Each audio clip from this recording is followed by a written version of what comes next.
So, I'm not a gamer, y'all. I'm currently in the middle of scripting out my next main channel video. I don't know when it's going to come out, if it'll end up coming out. I don't know when it's going to come out at all, but it's in the works, so just hang tight on that front. Now, I bring this up because I have not really gotten into gaming really until this year. This is the first year I've really been into gaming stuff, and I'll go more into detail about what I mean by that in the other video, but like, all you really need to know is like, the only reason I owned an Xbox 360 was to play Viva Pinata. My favorite game of all time was Skylanders Giants, and I owned only 4 games for my Nintendo 64, and those were Pokemon Snap, Pokemon Stadium, Hey You Pikachu, and fucking Smash Bros. 64.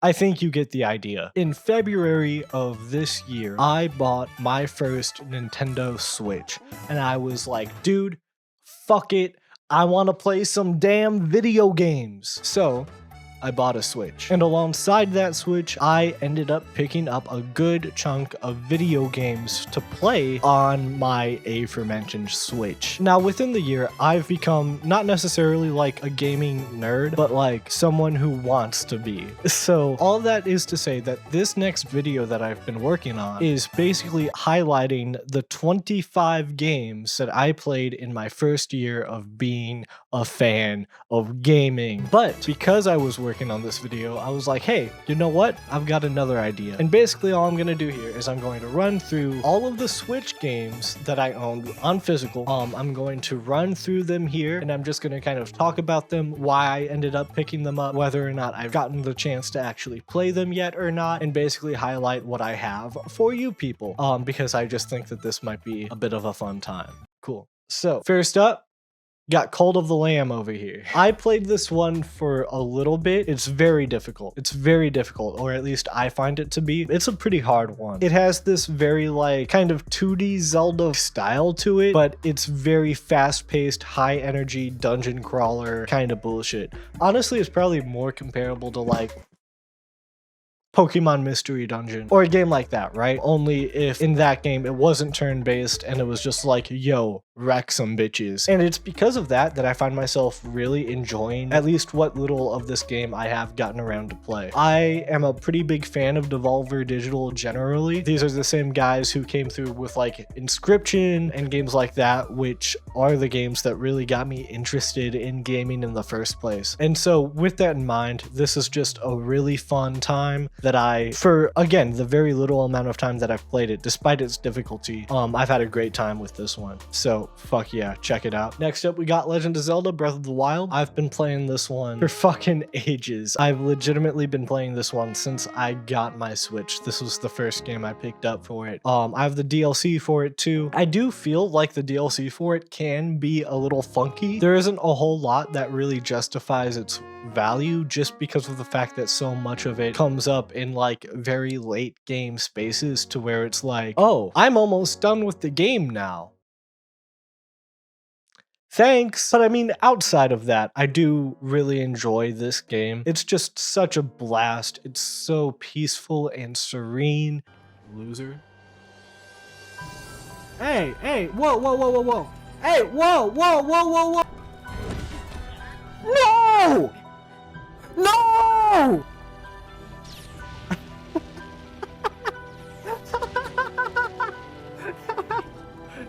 We gotta go back.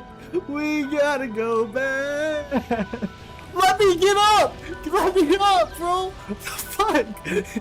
And I know a lot of people have like criticized a lot of like the story elements of this game. While I agree somewhat, in my opinion, I almost prefer this to like the hardline linear nature of like, say, an Ocarina of Time. I guess I don't prefer it, but I kind of am good with either or. And I say that because I feel as though Breath of the Wild works in the way it does because of its unlinear nature. I feel as though instead of crafting a narrative for you, you're able to go into this game and basically create your own storyline of sorts. I keep dropping these shits. And in this sense, it makes it so that way every single playthrough feels like, in a way anyway, from what I imagine, as though it's almost a new game each time you play it. Like I said, I've been playing this one since February. I have over 100 hours in this thing by now. Really, like I said, it's just like so unfathomably cool. And honest to God too, even with how much time I've put into this thing, I am still uncovering new shit about it. I can go by the same place 20 times and never see one thing that was always there and always accessible, but I just didn't know about. Some elements that come to mind are like the evil like prayer statue that exists. You can like sacrifice hearts for cash, which I never do, but like holy shit, that's fucking cool. You have like the 3 different dragons that come around and just like fly around in the sky, and you just turn one way and it's like, what the fuck is that? It was actually at a point where like when I was just starting off, I'd maybe put in like 20 hours or so. All of a fucking sudden, it's like, whoa,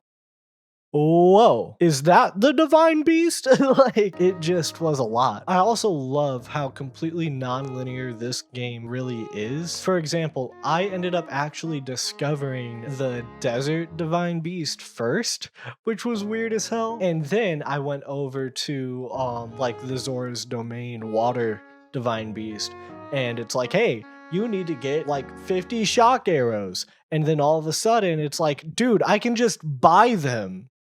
I have money. Like, so I love that you're able to come into this thing and come through with so many tweaks and just alternate ideas and ways to play the game that fundamentally change the entire course of your gameplay experience based off of those decisions. And in that sense, it makes everything in this game feel like it has this unbearably massive weight to it. It's so incredible for that, and I just love this game to death for that. Hyrule Warriors Age of Calamity. I picked this one up knowing what it was. I know that this is kind of an alternate timeline where what if everything before Breath of the Wild was totally fine? And sure, yes, that's corny. I'm sure that if I was like present while this game was being released, I would have significantly more of an issue with it than I do now. But going in knowing what it is, this is just a fun fucking beat 'em up. I love how technical you can get with a lot of the movesets, while also the movesets themselves feeling very true to the characters that you play as within the game. And so outside of like the alternate timeline aspect of this game, it feels like just this incredible piece of work that kind of shows just so much love for what Breath of the Wild was and did. Then we've got Tears of the Kingdom. I have only played maybe an hour of this one, and I'm probably going to restart it up when I beat Breath of the Wild at a certain point. From what I've played of it, I'm pretty nervous. I do like the fact that like the very first bad guys you come across look like the plankton bad guys from that one SpongeBob game. I find that to be really funny.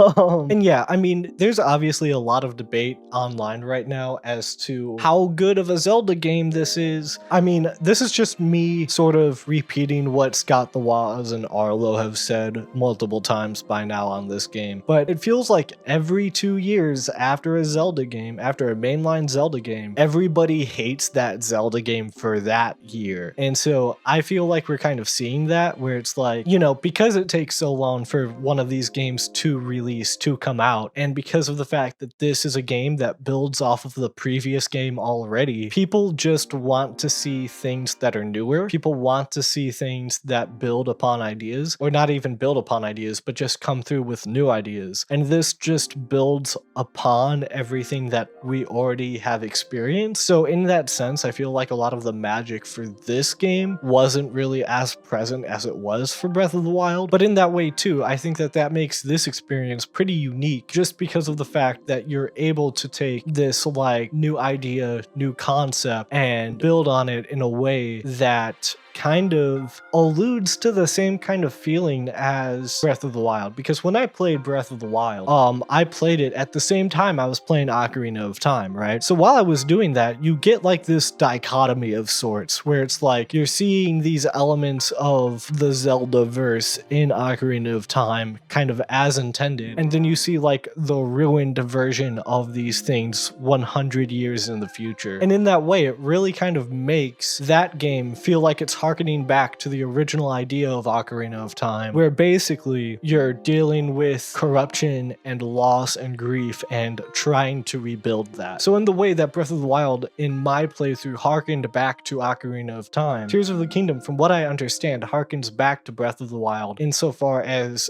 Breath of the Wild's thesis of basically having something that you can only vaguely remember come back to you years and years and years down the line, and having to piece everything back together with all of the new information that you've gained. So I'm excited to see sort of like how my perception of this game ends up following through in my actual gameplay experience. But as of right now, I'm stoked. Mario Kart 8 Deluxe. This is just a fun Mario Kart.